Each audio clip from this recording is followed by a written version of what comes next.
Where's everybody Thank else? you, our fan club. Thank you. You know, I mean, isn't it interesting that you and I had to fly halfway around the world amid a pandemic? You know, like we both live in Singapore, to be on stage here. So why did you bother to make the trip amid the pandemic? Why is it so important for you to be here? Yeah. You know, I was being asked a question by a lady from Jakarta Post in an interview. And the end of the interview, I said, it's time to travel again. So I have to walk the talk. Okay. And the other thing is that, you know, there are a few meetings in the US which are overdue, so I kind of combined them.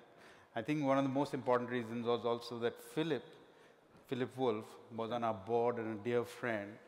And I thought it would be a great idea to, you know, just imbibe his spirit here. Wonderful. So like, you know, like really celebrate his legacy as well, and the fact that you are here, but you also want to share the message of Southeast Asia. I know that you always feel that Southeast Asia is overshadowed by North Asia, right? Everybody talks about China, Japan, South Korea, but Southeast Asia is an amazing region, and it's really had a breakout time during COVID. So tell us about why Southeast Asia is super exciting, particularly at this time. Yeah, no, I think it's a huge opportunity, and a lot of people are not aware of that opportunity at all. Just, you know, 650 million people, a young population, extremely high internet penetration, and more importantly, 85% of the people who are actually on the internet are consumers of digital products. Right. So these kind of statistics are fairly unparalleled, even in places like India and even, you know, South America, other parts of the world. So it's an absolutely huge opportunity.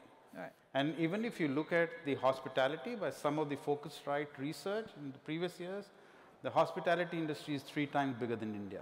Right. So I thought it would be a good idea to give it its due exposure.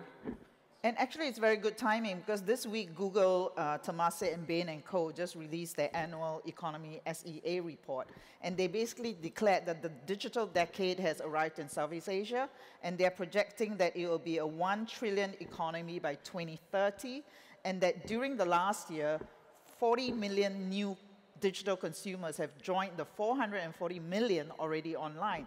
So breakout time during COVID, rapid digitization in the region. But honestly, I mean, Amit, you know, it can't have been easy the past 20 months, right? I mean, I know that your company's mascot is the honey badger, and that's meant to be fearlessness. But there must have been moments in the pandemic, you know, Asia is still actually in lockdown, I mean, parts of it, right? There must have been moments when you were really afraid for your business. Well, what do you think, you know, how did you get through that fear? Yeah, no, absolutely. You know, the thing is that it was an existential crisis. Calling it anything apart from that would be wrong. So it was an existential crisis. We had a situation where our occupancies dropped from 65–70% to single digits in a matter of 3 or 4 days. And you know, just the way we had structured the business, right? It was a high commitment kind of business. And we could have gone down under. But I think we took some very quick decisions, and then we stuck the course, and we just executed very strongly on those decisions. Right, but you must also have faced pressure from the investors because, you know, you have raised 150 million in total. Latest round was Series C. Give or take, yeah.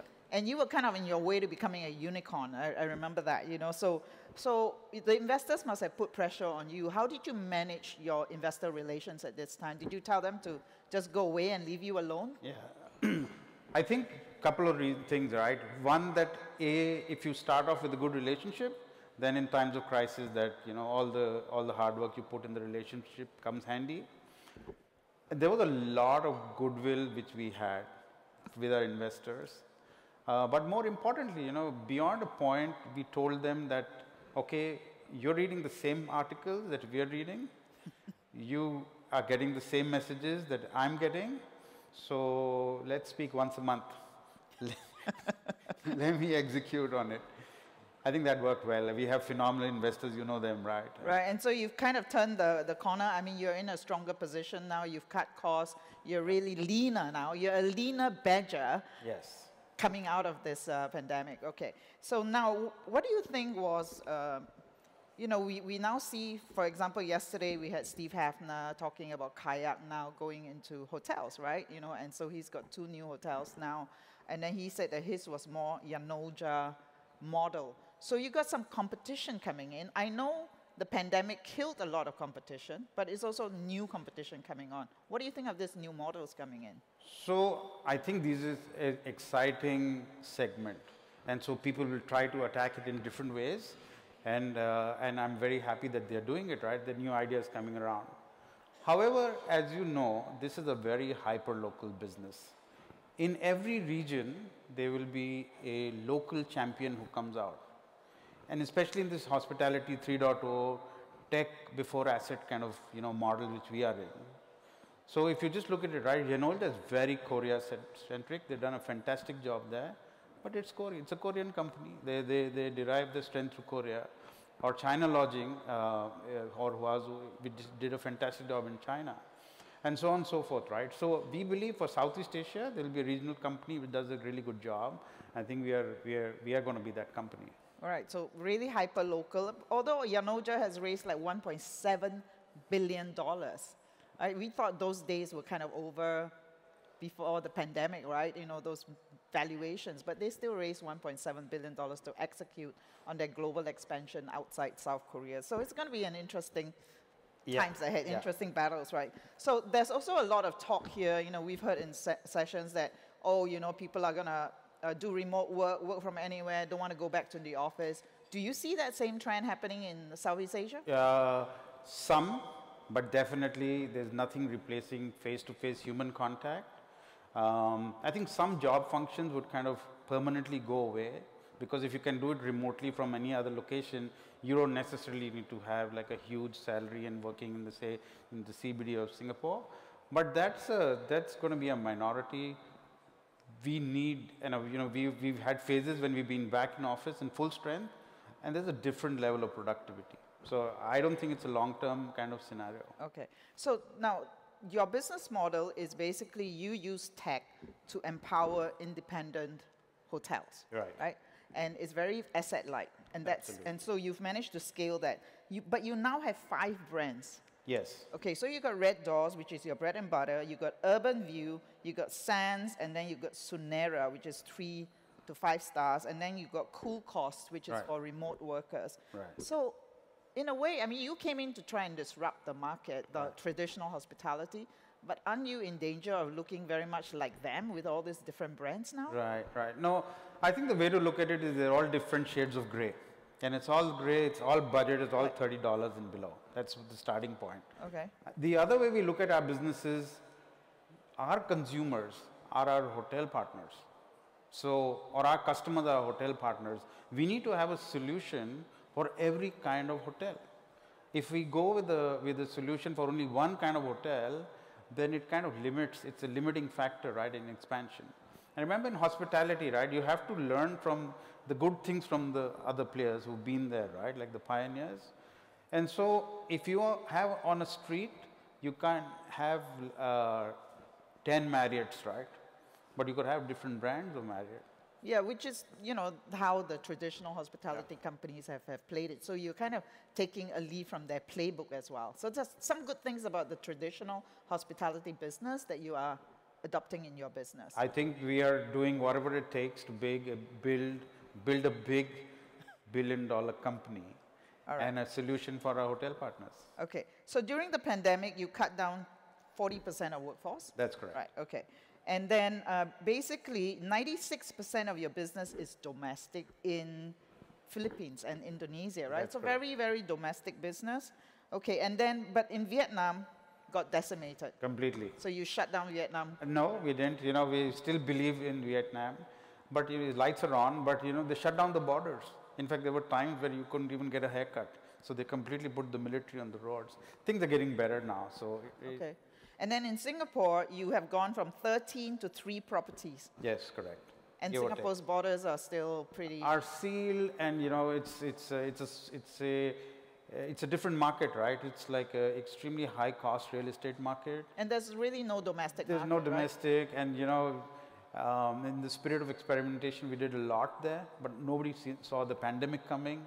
And so right now, for us, it's Southeast Asia, but where there's a large amount of domestic travel and completely asset light. Right, so it's really Indonesia, in Philippines, Thailand, and then Vietnam in that in that order. So you have 2,900 properties across 4 countries now, am I right? Yes, correct. Except Thailand, because we are getting into Thailand in 2022. Okay. So one of the big things that happened during the pandemic too was that people didn't have money to spend on performance marketing. Yeah.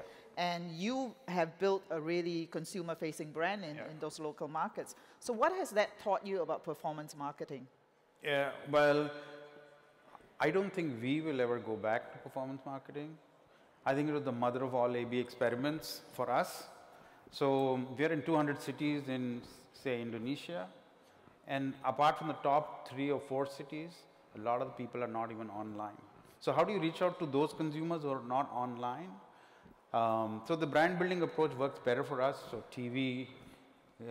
Social, a lot of social. A lot of social.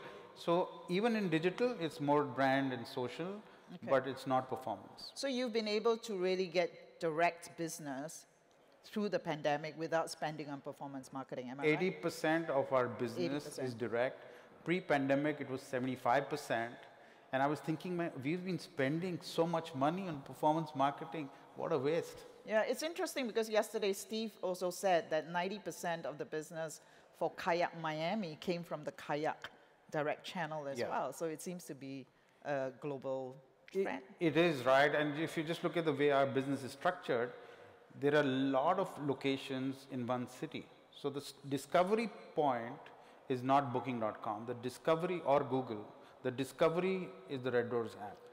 Yeah, but do you think that will change when cross-border travel comes back? Because it doesn't matter, because 96% of our consumers are domestic. Okay, so it doesn't affect you. It doesn't affect us. But what affects you is the tech investments that you've made in the business. So everybody used the pandemic time to really fix the tech, right? And what was the best tech investment that you made in your business at this time that it makes you even stronger now? Yeah. So on the consumer side, right, the whole supply sufficiency piece, that means that amongst this, say, couple of square miles distance, which of our brands have more opportunity to be present? And if you're not there, can we add more supply? And we did this diligently, and it's an ongoing process. I think that was a huge one. But also a lot of digitization of the non-sexy work, right? Which is the back end, where we replaced people with technology. Contactless solutions. Yeah, contactless solutions. Voice-based bots. Consumers call, and they don't know they're actually not speaking to a person. So a lot of the boring stuff, which got all startups kind of ignore. We spend a lot of time in fixing that. Right. I mean, speaking to companies in Asia, I think there was quite a lot of investment made in the chat-based service, right? And that's managed to actually replace at least some of the human part because it's been difficult to bring staff back. Yeah. Now that business has come back, similar problem as in the US. So using technology to try and do as much as possible. Another investment which I thought was very interesting where you talked to me about was basically hyper-local recommendations, hyper-localized recommendations because where we live in cities like Jakarta, a hotel from on this side can mean 20 minutes. 20 minutes, right? Yeah. So how did you work on your hyper-localized recommendations that were better than any other recommendations? Yeah. It comes back to the whole supply sufficiency piece, right? You need to kind of figure out, and there are various layers to it. You can be at level 1 and you can be at level 10, and you can keep getting better at it over a period of time. So basically it's the same thing, right? What our consumer demand for our local area, and whether we have our brands for that or not. And if we have that, it's fine. If we've not got that, we tell our business development people, go ahead and get properties there.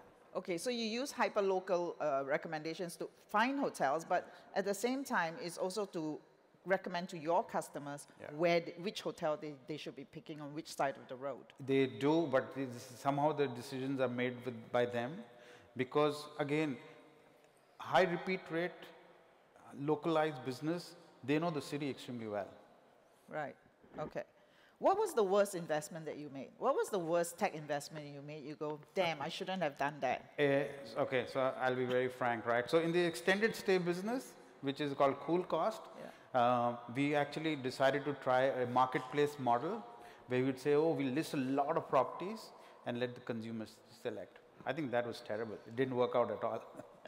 I remember when you started RedDoorz and you said to me, oh, I want to build a marketplace and get people to choose their hotels and all that. And then you realize how difficult it is, Yeah. you know, and you had to really literally build supply one by one. Yeah, that's it. That's Okay. the like hyperlocal approach for our Okay. kind of business. All right. So you were employee, was it 28? Yeah, around that. Yeah. Okay, employee 28 and make my trip. Can you believe that? Then, and you started your career in India.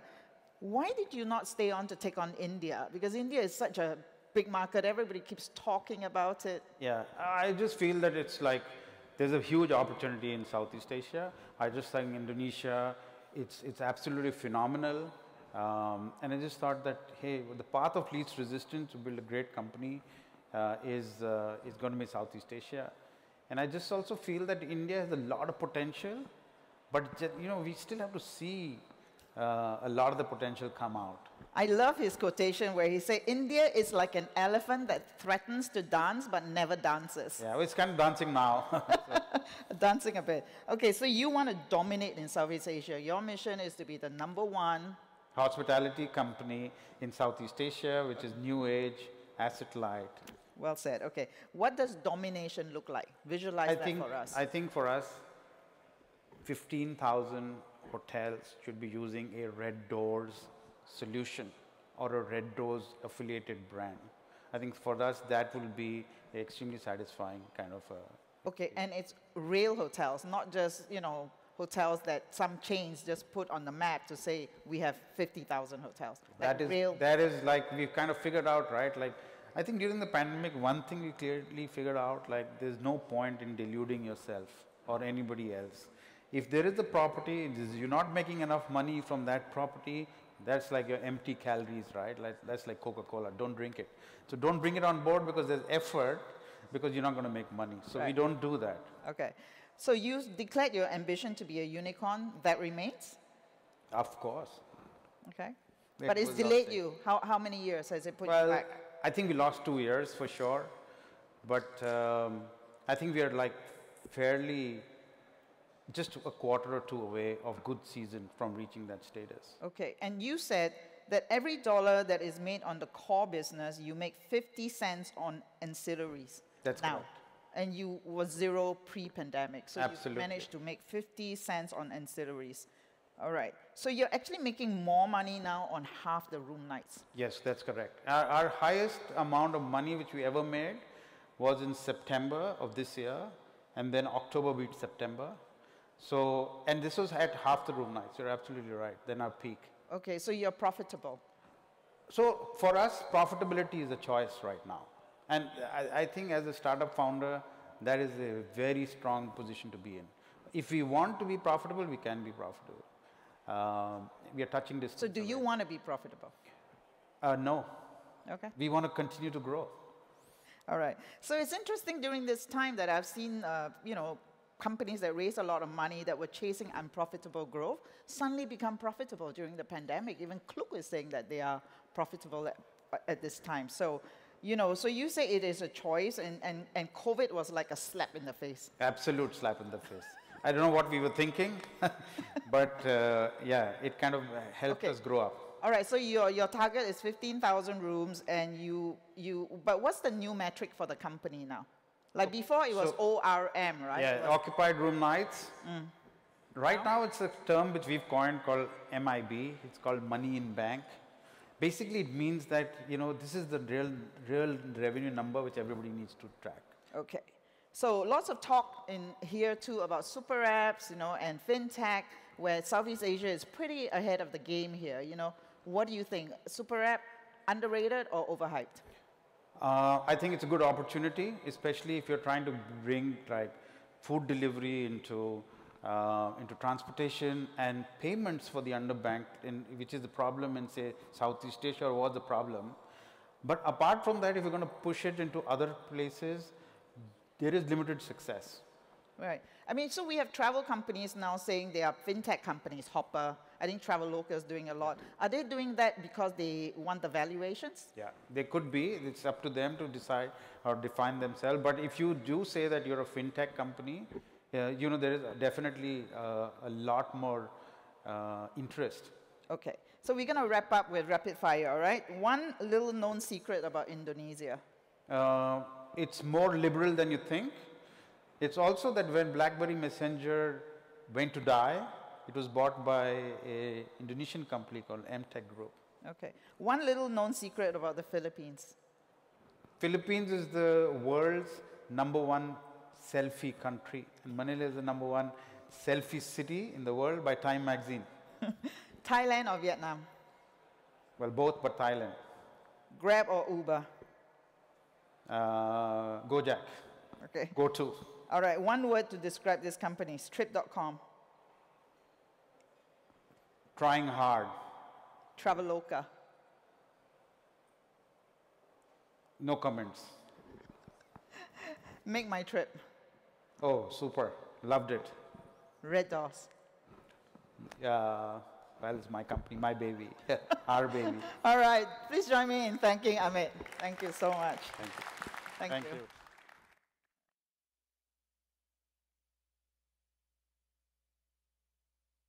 What if the best way to answer an unexpected world is with an unexpected insurance partner? A partner who's proven and pioneering, who understands that personal is powerful and gives you a grounded foundation to be truly groundbreaking. Because when you're seeing a world where nothing stays the same, the advantage of doing things differently is everything. Our new EV rental fleet is the absolute GOAT. Nice. Speaking of goats, is that Tom Brady? Yeah, he comes in to recharge, get software updates, you know.